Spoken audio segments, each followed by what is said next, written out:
L'événementiel sur le digital. Comment y participer avant, pendant et après.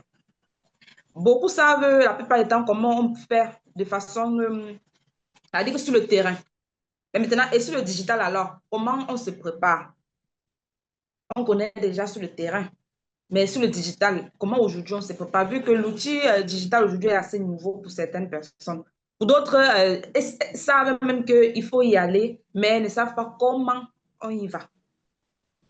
Donc, c'est de ça qu'on va parler aujourd'hui. Donc, beaucoup d'entrepreneurs participent dans des événements, des salons, des colloques, etc. Mais ils ne capitalisent pas du tout sur leur présence aux événements. Ce qui fait qu'ils sont simplement présents.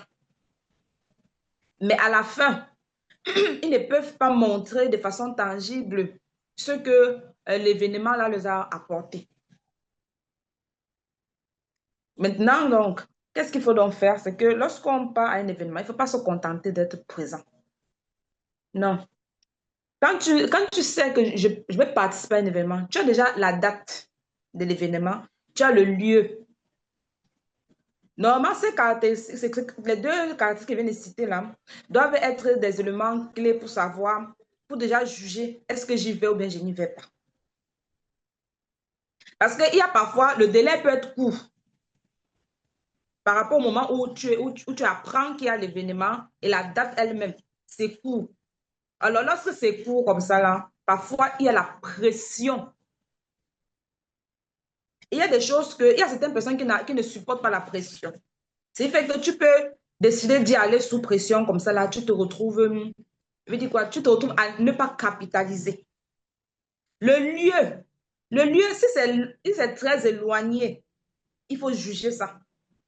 Parce qu'il faut voir la logistique.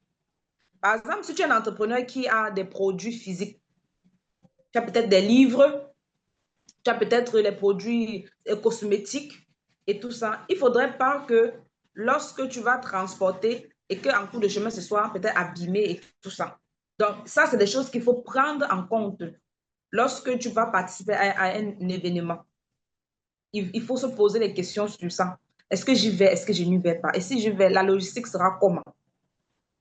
Alors, un événement attire beaucoup de personnes, dépendamment du type d'événement. Ça attire des visiteurs, les médias, les influenceurs, les partenaires. Et un événement est un moment pour humaniser sa marque, humaniser son produit, humaniser sa personne. Parce qu'il ne faut pas oublier, aujourd'hui, on n'est plus au niveau de vendre un produit, mais aujourd'hui, on vend juste on pousse plus loin, au point où quelqu'un peut devenir le produit. Voilà pourquoi on a par exemple des personnes comme des influenceurs. Mais on utilise peut-être des personnalités publiques pour associer leur image à une marque. C'est-à-dire que quelqu'un peut devenir carrément le produit. Donc, un événement, c'est donc l'occasion d'humaniser donc la marque, le produit, le service.